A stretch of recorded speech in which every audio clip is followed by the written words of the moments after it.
Welcome to the Dirty Side of Leadership podcast with Ron and Kristin, where leadership meets entertainment. This podcast features stories with names and certain aspects that have been changed to keep submissions private. Enjoy the show. Welcome to the Dirty Side of Leadership podcast, where leadership meets entertainment. Today's episode is a big one, folks. We are diving into a topic that is crucial for every leader, and that is taking ownership and accountability. And today's discussion is sparked by a recent and very serious event. The U.S. Secret Service Director, Kimberly Cheatle, forcefully admitted to Congress that the agency failed to prevent the attempted assassination of former President Donald Trump at a July 13th campaign rally in Butler County, Pennsylvania. She initially refused to resign and dug her heels in, but finally, under tremendous pressure from both sides, she resigned. Yeah, that's right. In her testimony before the Committee on Oversight and Accountability, Director Cheatle stated, "We failed.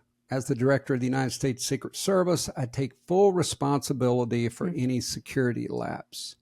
And Kristin, you and I have talked offline, but that's something that's always used. The buck stops here. Right. It's easy to say that. It makes you sound like I'm an authority. Right. But there was a real problem.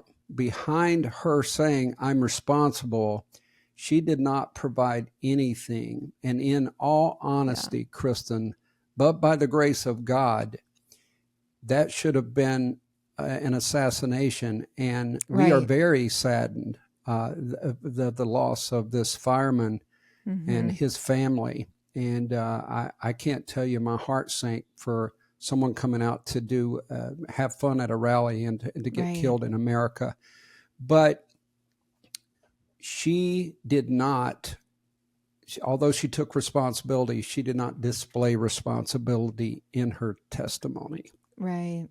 Yeah, not at all. And, it was very frustrating for all involved, and especially us, we're the public. We want to know what happened. And, this brings us to a critical issue in leadership, and that is genuine accountability. Because like you said, it was a forceful ownership that she had to take eventually, but it wasn't genuine accountability. And so it's one thing to make a forced statement, but true leadership requires facing the hard questions and taking comprehensive responsibility for actions and outcomes. For instance, a few days ago, we saw a lot of people putting information out there that wasn't true, right? Like a lot of people were saying Biden is dead and, just all sorts of things. And I stayed away from that one. I was able to see the writing on the wall. So accountability, it even plays into social media. Are people going to go out and say, I was wrong? I've seen a few people say that. But it's anything. It's on any level and in any industry. So it just shows the importance of that genuine accountability. Kristin, as we progress, let's talk a little bit about the history. I want to talk more about former Director Cheatle. We do know that she finally did resign, but believe me, when you see that type of pressure, of course, something's going to happen. But I think it should be very clear to note she was not terminated. And any strong leader has to terminate. You go back through the history of presidents, and when there is a serious failure, you fire someone. Right. And that did not happen in this case. So there's a big difference in being pressured and getting terminated. But she was a prime example. And as we go through history, let me say this. The Department of Justice have people who are professional at prepping these people before they go before Congress. I worked with someone who had to be prepped in that environment, and he told me about it. He said they literally even tell you, you don't drink water until at least 15 minutes in. If you need another sip, you wait 15 more minutes. That's how specific this is, because if you start drinking water, it symbolizes that you're nervous. Right. They give you mannerisms. They look at micro expressions. So I believe it. There is not a doubt in my mind that she was rehearsed to come in and appear before Congress, but not provide any viable information. Kristin Right. knows that I was so upset because, and I did hear some people finally say this, Kristin, the missing ingredient was, in some instances, it's so easy to go, there's an ongoing investigation and I can't Right. discuss that. The FBI is investigating. There was nothing that would assure anyone that's being guarded by the Secret Service that she had taken affirmative actions to correct all of the problems and all of the issues. I'm going to come Right. back to that. So Yeah, absolutely. I mentioned the history of the Secret Service, going back to the assassination of William McKinley. They put protective services on for presidents, but also the Secret Service would work financial crimes. And I actually worked one case where someone was drawing a Social Security check, but they had killed their dad and he was buried under the house. Oh my And gosh. they continued to draw the check. I told Kristin this offline. I started not to tell it, but this is not funny, but it kind of is. So the dad had one leg. And when they dug up under the house, they found a skeleton that only had one leg. So it was kind of hard to Bingo. deny Yeah. that that's probably dad. You're like, It's wait, probably- what? You found what? It's probably dad. They should have went and found another leg out of the store somewhere and like put it in there. But a lot of people didn't know the Secret Service was under Treasury back then, and they had more than one mission. And I still believe they worked financial fraud cases. But back in those days, 1/3 of all U.S. currency was counterfeit. So Oh my goodness. they needed an agency. I want to say this too. I was the chair of the Federal Law Enforcement Training Accreditation Board, and I worked closely with various agencies, but there were a total of 4 board members. The Academy Director of Secret Service was on the board. 3 other members had been previous Secret Service agents, and they had gotten hired. One was Federal Reserve Bank. The other was Inspector General. So they're all on this board. And I want to say this. I found that the Secret Service was a very proud agency. They were very proud of what they do. They were very proud of their mission. And I had some situations to talk a lot about that in some even private conversations. I know some stories, Kristin, that we'll maybe talk about sometime, but one of the former Secret Service agents was with George W. Bush when he went to Iraq. A lot of cool stories. Yeah. But having said that, knowing the pride of the agency, knowing the way they train, I know where they train, how they train. What I saw the other day, and there's all kinds of different speculation, and there's going to be a lot more come out. But what we saw the other day was a complete breakdown in communication, the lack of planning. There were tactical issues. And obviously, you and I touched on it last week, and I'm going to let you talk more about it. But I talked about something called vertical plane. You need to be nearly as tall as the person you're protecting. And the Director Cheatle decided that it would be of very importance to add numerous females to the Secret Service. So we saw people between 5'4", 5'7", guarding 6'3" Donald Trump. So I can't begin to say all the issues. We're focusing on accountability.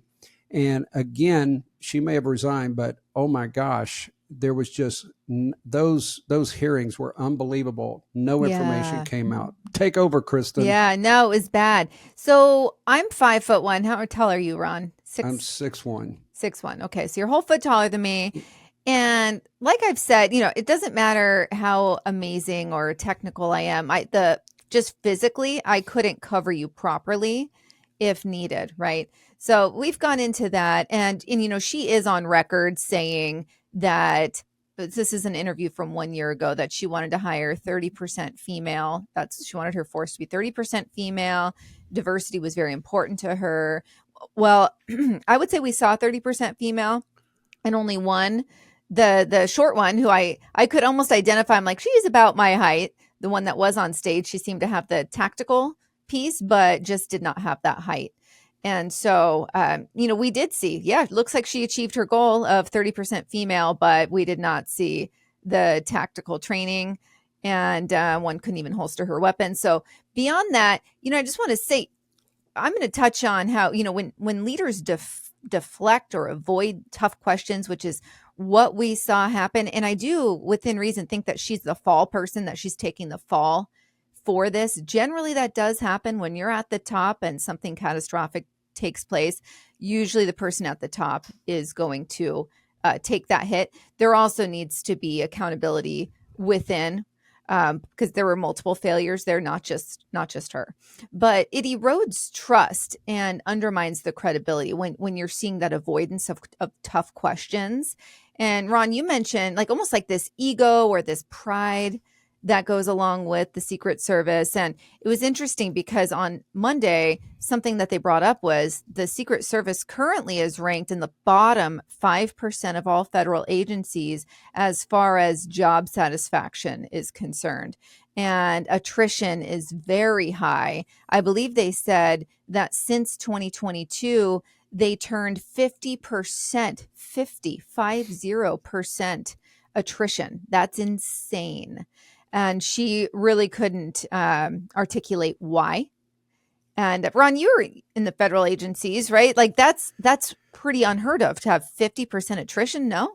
It is. Now, I'm going to sound like I'm taking up for her. I will tell you this, the people that I know in the Secret Service, number one, keep in mind, my viewpoint is from executives, Kristin, that I worked with. I didn't work with a lot of Secret Service field agents. Right. But I do know that it's a stressful job because you have to go days ahead, sometimes weeks ahead, and you secure perimeters, sometimes in a country that you're unfamiliar with. You're working with foreign agents, or if it's in the United States, you're working with local police.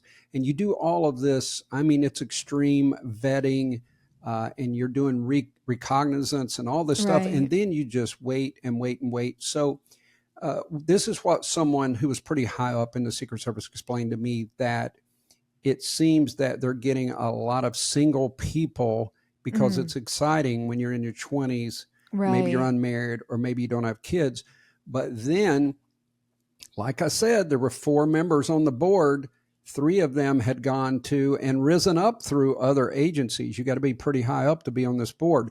So I do think some of the attrition is attributed to that. But any time that you are not, she claims she was hiring the best and brightest. And I will say this, Kristin, when you are guarding a U.S. presidential candidate or the U.S. president, it's like a basketball team. You got the starting 5, then you may have some other good players. You might have a good 6-man, 6-woman, but they should have had the elite of the Secret Service guarding the former president.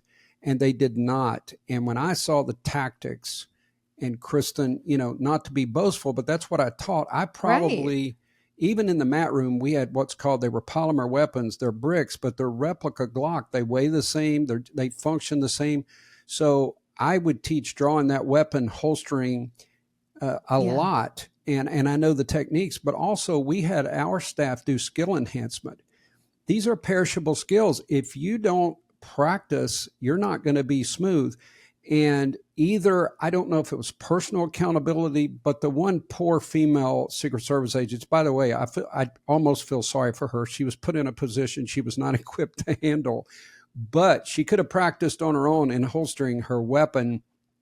And she has been shown, can you imagine if you're her? She has been shown a million times that she could not. And then she tried to make it look cool, doing the Secret Service look. With sunglasses, and then she finally got to where she could holster her weapon.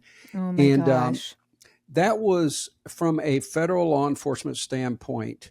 That was a tactical embarrassment. Then when you look at leadership, and this is a leadership podcast, and you find out that people saw this individual going on top of the building, you saw, now this is still speculation. You may know more than I do, but it's all going to come out that there was a stand down order for the Secret Service sniper, and the shots would have never even gotten off had he responded at the moment he saw them. Now, don't hold me to that, people, but that's, and I'm very careful in speculation, but that looks like that is exactly what happened.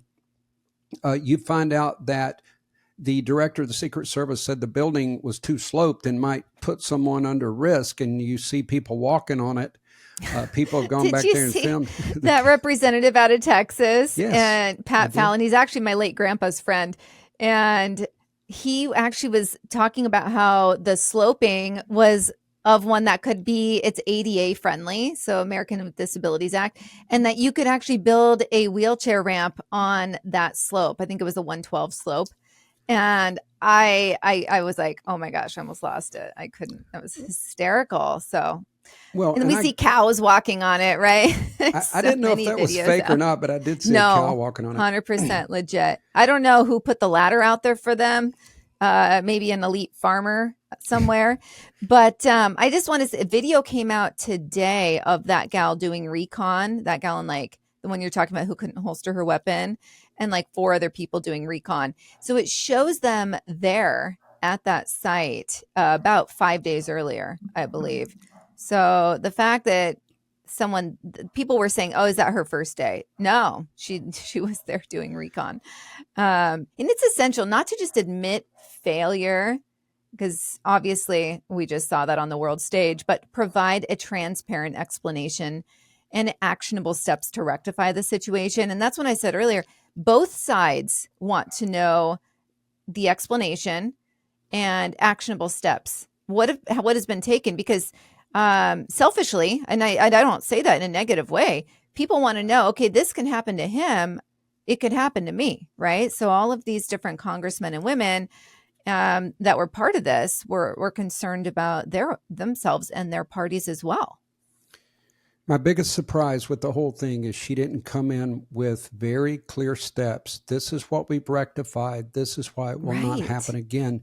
How can you possibly say we're waiting on the FBI's investigation in 60 days or whatever when you've got dignitaries, and a little bit more about the Secret Service, when you have world leaders, they are given a security detail, and the Secret Service works with their own personal details. So you've got heads of state, you have certain members of Congress who get a detail.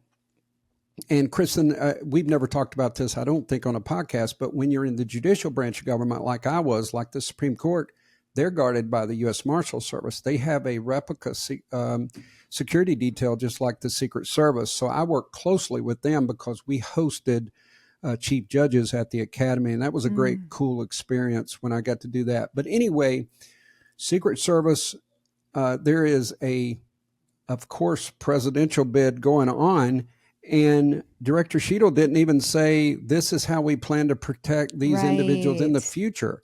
So, and I did hear some people calling for Trump not to do because his rallies are so big, they don't want him to do it. And now look at the pressure on Secret Service. What she has created is, like you said, a lack of public trust, but also a lack of even government and foreign states. I would be thinking, if I come to America, am I, in a danger zone? Because obviously their security detail is not up to speed. So this has done a lot of damage to federal law enforcement, to the reputation of the United States government. And then thirdly, and Kristin and I have talked about this, she did not close the door for any conspiracies. I mean, that she blew the door open for you to say this was planned, it was calculated, it was intentional breakdowns. Was there somebody else on that water tower? I keep seeing those shadows move. She just really did say, bring on the conspiracy theories. Absolutely. And they are going to continue to happen. And I do hope that the investigations bring out the full truth on this, but something has to be done immediately to rectify all of these breakdowns. Right. Oh, 100%. And, it's not just about the leader taking responsibility. It's about fostering a culture of accountability within the entire organization. And that goes back to being ranked bottom 5% out of all federal. I believe it was about 450 agencies, and they were like 438. Don't quote me on that, but it was about there. And, leaders need to ensure that their teams understand the importance of ownership and are empowered to speak up and take responsibility for their actions. And just what we witnessed on the world stage on Monday, I don't see anyone being able to work easily with that type of personality. She had a very difficult personality. So I could tell just by watching her testifying on Monday that that's a difficult personality to work with. Yeah, it did seem that way. I'm sure you're nervous and guarded, but I didn't see any collaborative effort. It's like She didn't listen to the questions. And then to turn around when they said, is there anyone better to lead the Secret Service? And she basically said she was the best. Right. And I think that statement should have been massaged a little. I know she was trying to protect her job, but my goodness, you can do a mea culpa, but you have to have a blueprint moving forward. And that was my biggest disappointment in that whole situation. So let's move this over into leadership in general. I told Kristin that someone reached out to me on building a training program because there's such a lack of accountability. Managers are not holding people accountable in their own units. And we're seeing that as a pattern. And we've talked a lot about post-COVID, but a lot of leaders that I talk to, they say the world changed. And usually when you have a drastic change, it takes like 20 years to recover. So people are having trouble getting employees. They're having trouble with employee retention.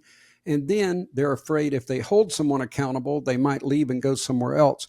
So this thing is compounding and it's creating a lot of problems. So I'm going to be working a lot more on that. I'm going to recommend that they listen to this podcast. I have to tell you, Ron, someone literally last night, I was at a dinner and somebody was telling me that one of their coworkers is basically SHing the bed, not doing the work that they're supposed to, but the boss doesn't want to fire them because the boss doesn't want to have to do the little work that they are doing. So they're letting it go. And Kristin, there's something you and I have never discussed. You and I have never discussed this. Number one, I've told you that it is an act of Congress, no pun intended, to terminate someone with the federal government. But when you do terminate, it also takes you about 4 to 6 months to hire someone in the federal government. That means everyone else has to take on those responsibilities. And that's never talked about, but that interim period is very difficult. Excuse me. Yeah. While you're clearing your throat, I'll just say in the private sector, I even saw it was nowhere near that long. And that just shows you that we have an issue with at state level, federal level, county level, city level, right? That I think there's just issue all over the place. But as far as onboarding, offboarding, but for me, I didn't wait for my recruiter to send me applicants. I've talked about this before on early episodes. I was always doing my own recruiting. And when I did have a list of people that did apply through the traditional route, I would be right on it, working those. I didn't wait to be spoon-fed by the recruiter. And so then when it came to, okay, I've made a hiring decision, I didn't allow the recruiter to wait 7 days to offer them. I was right on it. Have you offered them yet? Like, there's things that we can do to move along. I had so many coworkers, so many colleagues that would just sit back and let the recruiter do everything. And it would take them 6 weeks to get somebody. And for me, it would take me about 2 weeks because I was on top of it. So there's things we can do. I'm not saying that's in the private sector, not public. Yeah, I started to say I believe it when you say there's things you can do. There's not things you can do with the government. Yeah, there's that's a process horrible. that has to play out. Right. And it's a bureaucracy. And also it saddened me, but even when someone got the job, they wouldn't let us tell them until HR reached out. So that takes the whole fun out of it. It Calling does. someone in your that was office like my favorite. It is. Because you got to tell those other 5 or 6 people they didn't get it, and that's no fun. So anyway, I have to tell you, just a funny on this. I had interviewed this guy, loved him. I was like, oh yeah, he's perfect, right? He was like my 5th person, and I knew he was the right fit. And I went to lunch after interviewing him. I am doing the drive-through at Starbucks, and I had called him to offer him on the right after he left. I was like, I'm going to do this, right? And he didn't answer his phone. So I'm going through the Starbucks drive-through just right down this street, and I see him walking into the Starbucks, and I said, hey, so-and-so, I'm like, answer your phone, like that. And he was laughing. So then we were able to talk. He called me after I got my Starbucks, but it was pretty funny. I was just like, gosh, you ruined it. I was so excited to call him and offer him. He didn't even answer his phone, but good little funny there. Kristin's hiring people in the Starbucks drive-thru. You heard it, folks. Hey, he's a Portland guy. He likes to walk everywhere he goes. So I like it. So let's shift. What can you do if you're listening, or what advice can you give? And the first one is define clear expectations. And the SMART goals is what we use in our executive coaching. And I know Kristin used those before, but it's basically measurable. Now, imagine you're telling even your child, or you're delegating responsibility. You want it to be specific. There shouldn't be confusion. Should be measurable, like how do we know we're making progress? It should be achievable. You never want to set anyone up for failure. Right. It needs to be relevant. I worked with someone who had people doing stuff to their car instead of work that they were supposed to be doing. It's true. My goodness. And also it should be time-based. There should always, and I learned this as a leader, if you need something, you need to give someone a time frame and a deadline. Yes. It's very important. So that's SMART goals. Take that if you've never used it. It will improve your leadership for sure, and it'll help create that fine-tuned machine that you're wanting to build with your company. And when your employees understand their responsibility, it's going to help them get buy-in. And but they also understand there's consequences if they do not follow through. Number 2, encourage collaboration and communication. I want to use a term here called psychological safety. A lot of people claim they communicate or they receive feedback, but yet the employee doesn't feel psychologically safe. They feel like there will be repercussions if they provide you actual feedback. So you got to take a step back and find out, am I really open? Do I appreciate feedback, even if it's constructive? Right. And if so, then you create that environment where people will talk. And trust me, if people do not give you feedback, you're going to crash eventually. And again, not to keep going back the other day at Congress, but we definitely saw that there was no communication. And let's be honest, Kristin, as frustrated as I was with the director of the Secret Service, people have to understand the Congress knows a camera is on and they're going to grandstand. And they want to put on a great show for their constituency. So the whole thing, to me, when I watched that, it was like watching a circus. I'm like, these are all performers. They've all been trained to say certain things. And don't get me wrong, you always have a few people who are trying to get to the truth, but there was some grandstanding, no doubt about that. So just be sure. You had a great one right out of South Carolina. Congresswoman Macy. I saw that. Yeah, she's great.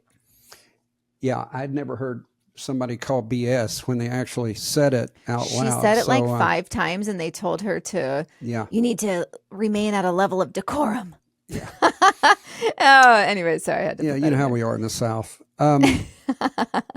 Number 3, this goes without saying, is hire the right people. Now, if the females listening, the law enforcement females haven't already tuned us out, Kristin knows this. I've worked with some amazing female federal law enforcement officers, and I mean, they perform at a high level. We were talking more, what I saw the other day was someone who was too short to be guarding Trump. I'm going to be honest. I know it's politically incorrect. Looked overweight to me and had not practiced. So I do think there's a certain amount of conditioning that should be in place. Yeah. If you're going to be the elite and you're guarding presidents, presidential candidates, world leaders, etc. You know what's wild, Ron, is I was tipped off about 6 to 9 months ago about how the Secret Service agents hiring process had gone mega downhill to where people weren't able to like run the mile or, all of these requirements that have just historically been in place, that they were allowing this major lax just to get bodies in suits. And I didn't run with that information because I just, you get things sometimes and you just don't know if it's true or not. And I didn't have enough to check up on it. I would say it was correct at this point. Yeah, there's performance measurement standards that most law enforcement agencies have, but that's something you do have to verify, because I hadn't heard that part, but it's always speculated because of DEI that people are lowering standards. I avoid that unless I can verify it. Exactly. But I don't want to get complicated, Kristin, but HSI, when you're in Homeland Security, there's HSI, which is Homeland Security Investigations and Secret Service.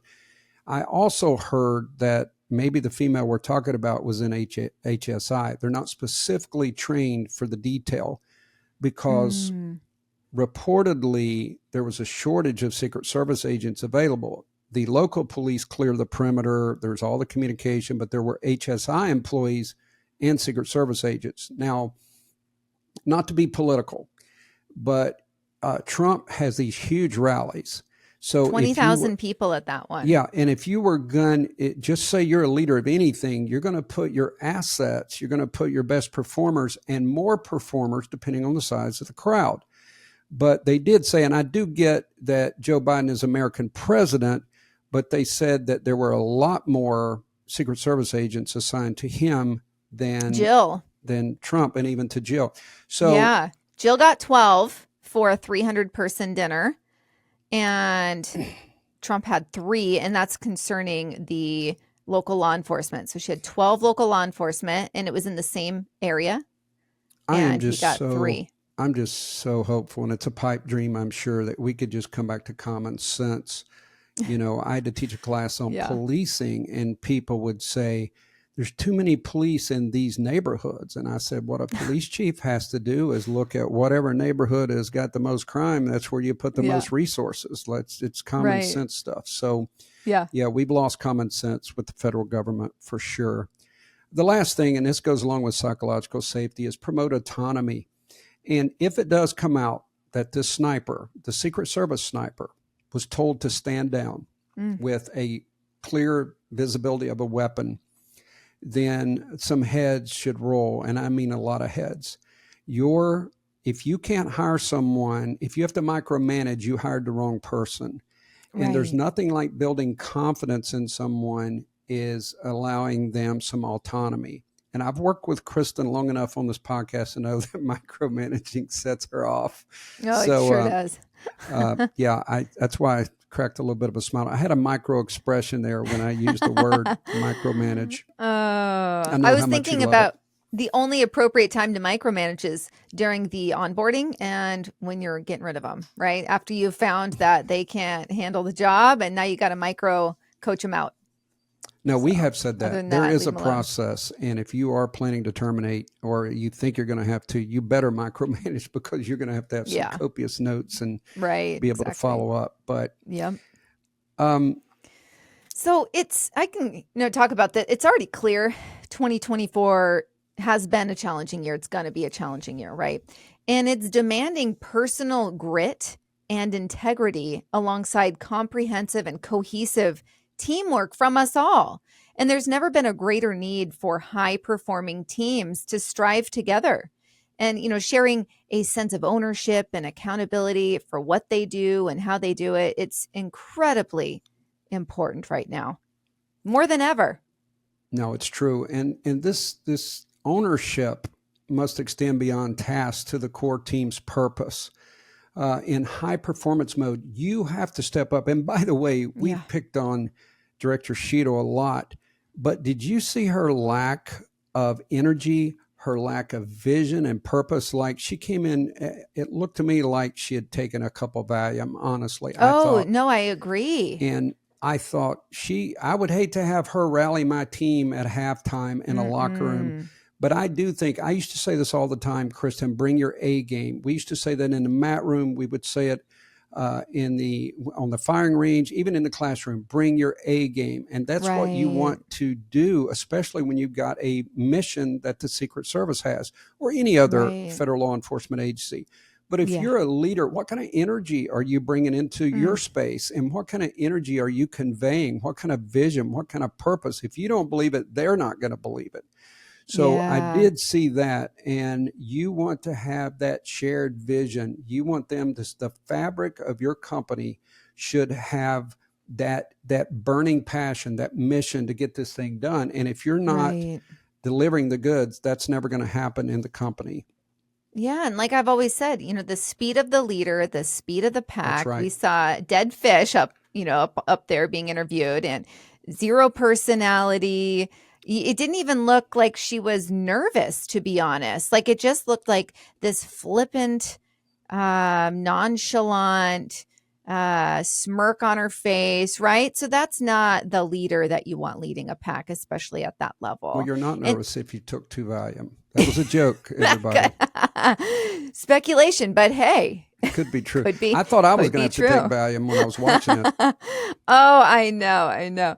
So achieving this level of shared accountability isn't easy, and many corporate teams get stuck in the weeds, so to speak, of immediate tasks, and they're losing the sight of why it really matters for the big picture and the courage needed for these difficult conversations and a transparent problem flagging is often missing.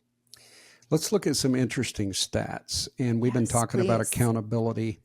Patrick Lencioni, a world-class thinker on team success, highlights the common dangers of low accountability, supported by HBR published research, which revealed that 82% of managers know they have limited ability to hold others accountable, and that's how it was with the government.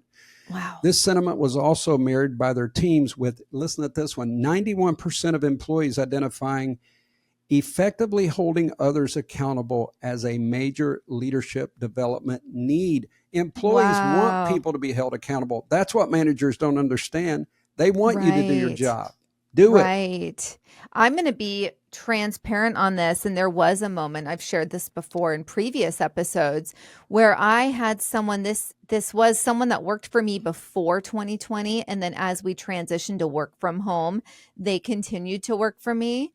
And that's at that transition point is when their work started to really suffer. And we had talked about why, and there were some valid issues going on with the work from home situation, but the work quality was poor and did not improve, and I let it go too long. And I had one of my highly trusted, someone that worked for me that I just had a lot of respect for, and we had worked together for a long time, came to me and opened up about that. Like, I really feel like this has gone on for too long and it's impacting the team. And I was so happy that she felt comfortable talking to me about that because she was right. And so I did end up having to terminate that person eventually, right? And so it is something that your team needs you to lead. And you need to make sure that you're doing that and not letting things go too far. You know, And Kristin, in our yeah. executive coaching, I literally walk people through of visualizing a positive outcome. You want to do a grounded breath before you meet with someone. You script out talking points so that you don't go off cue. Like, what's the main points I want to convey?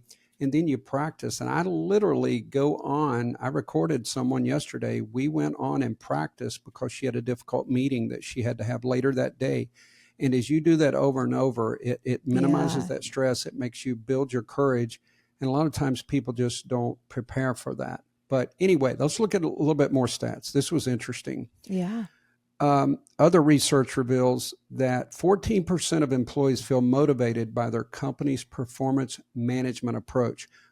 That is a nice way of saying you're not managing, you're not leading. 14%, think about that. And only 40% believes their manager holds them accountable for set goals. And one of the things is I studied Gen Z, and I think Alpha is going to be the same. They want accountability. They want feedback. And I found that to be there's a generation Alpha? Yeah, that's the one behind Gen Z. What are they, 14?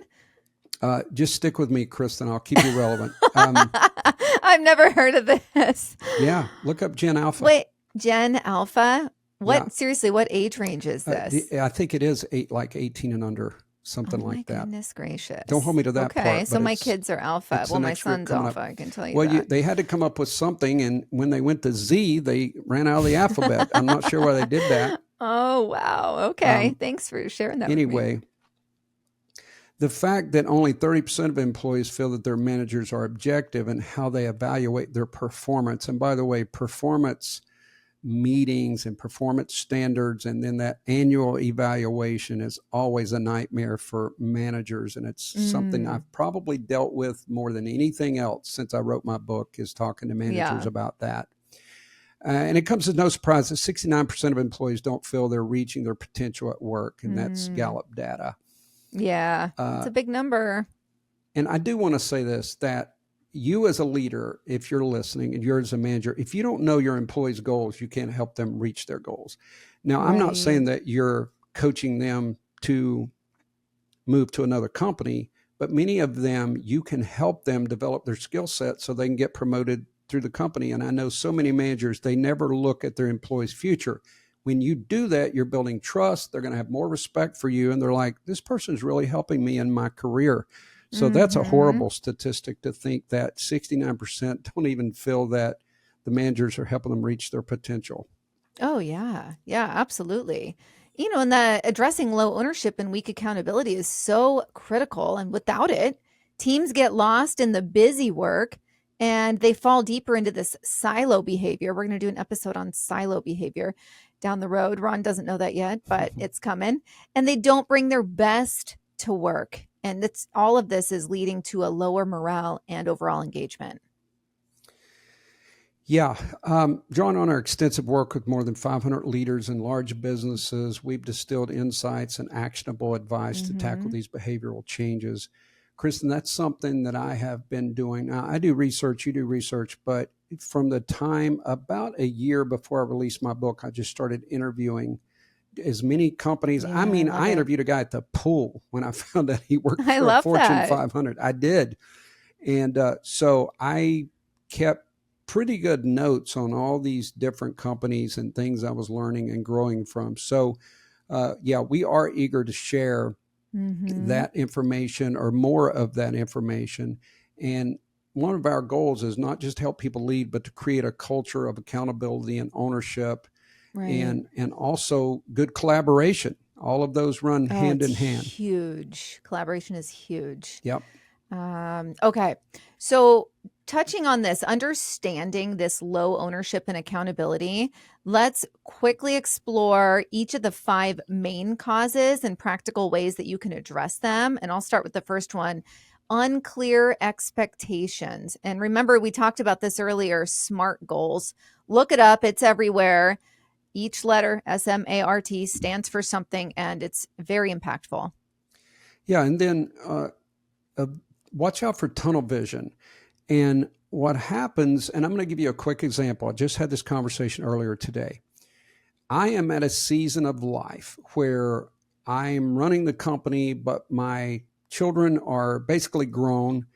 And in my season, if I look through a tunnel, I'm not going to understand someone that has small children.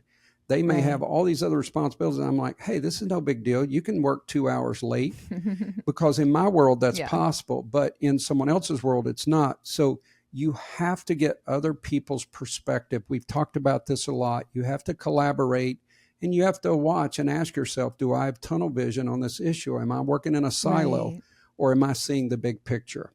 Yeah, exactly. And something else, weak follow-up and a lack of consequences.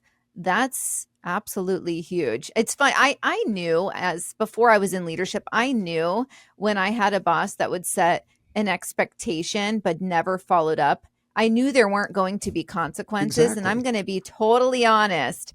If I didn't want to do it, this is like, I'm thinking back to like my waitressing job in high school. She wanted us to carry the tray everywhere we went, even if we had nothing on it. And I remember I didn't want to do that. And so I remember not doing it, and she never said anything. So I continued to not carry the tray with me everywhere I went, right? There weren't consequences, so I didn't do it. So your rebellion basically started early. I just don't like BS rules. If it doesn't make sense to me, I'm not doing it. Kristin had tunnel vision. If it didn't suit her, I'm kidding. By the way, when we're talking about these 500 leaders, the weak follow-up and lack of consequences, which is the whole thing we're talking about, accountability. Yeah. But that is one of the next two are the two of the top things that I deal with, even in executive coaching. So if you tell someone you're going to do this, and I heard this person, they had 5 children and they were all successful. And they asked this parent, what's the key? He said, no matter what you tell them you're going to do it. Yeah. If you say, I'm going to take your game, take it. Don't ask twice. And I thought, man, that's so wise. And imagine if the first time, teenager Kristin didn't hold the tray the way she was supposed to, if you got reprimanded and got docked pay, I guarantee Right. that you would have had a whole different It would have attitude been. toward the restaurant and your manager. Exactly. So Exactly. I would say this to managers and leaders, and we've all been guilty, but definitely make sure that consequences are followed through. And I Mm-hmm. told you, this is actually the good thing. People talk. I never Oh, yeah. took personnel action. I couldn't tell people, but I knew they knew. By the way, Oh, when I would yeah. walk into a room, it would be silent for like 2 days after somebody got terminated. And that can be a Right. good thing for a manager. You'll never hear that on any other podcast. I guarantee it, but it's Oh, true. yeah. No, it is true. People need to know that they can't continue on Yeah. underperforming, or if it's like shenanigans, you just can't allow it. And, something that's huge is the avoidance of uncomfortable conversations. And I know a lot of leaders that are uncomfortable having difficult conversations. Yeah. And so it's not just employees, it's also leadership. I don't know if you saw that, Ron, at the executive level, but I sure did in middle management. No, I did. And one last one is fear. And we do a lot of Mm, training on fear. I've already yeah. went through the mental steps that I take, but I tell everyone this, and I've said it one time, but it's worth repeating. We all have come up to a wall of fear in our lives. You either chip away or walk away. Your destiny's on the Mm-hmm. other side. And I tell everyone, never let fear impact your decision. If you make Right. decisions out of fear, you're going to avoid so many things because your brain is designed to protect you. That's why people will not give that speech. They will not stand up and make a presentation. And these things are Mm-hmm. just thwarting. But here's something deeper, Kristin, that people don't think about. When you avoid that, you might be going, whew, I didn't want to make that presentation. Thank God. But in the wee hours of the morning, you know that you're a coward. You know that Yeah. you didn't exercise courage. And I've talked to people who are depressed, and I found out that that's a reason because they're avoiding expressing themselves. They're avoiding taking the Mm, steps they know they should do. So yes. there's something way deeper. Fear impacts us on an internal level that's hard to Yes. explain.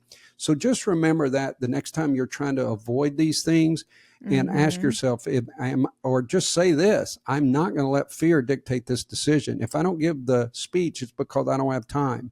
But it's not Right. because I'm afraid to do it. You can work through fear. People do it all the time, and you can do Yep. it. Final thoughts, Kristin? Absolutely. Yeah. Well, I just feel like that's on the same level as self-censorship. A lot of people, it's almost like they're dying inside That's because right. they're self-censoring so much. And it can make you physically ill when you're holding in thoughts, feelings, opinions, right? And so it's really important to not self-censor to a point where you can no longer look at yourself and see like, yeah, that's me, right? If you can't look at yourself in the mirror, you need to rethink your approach. That's exactly right.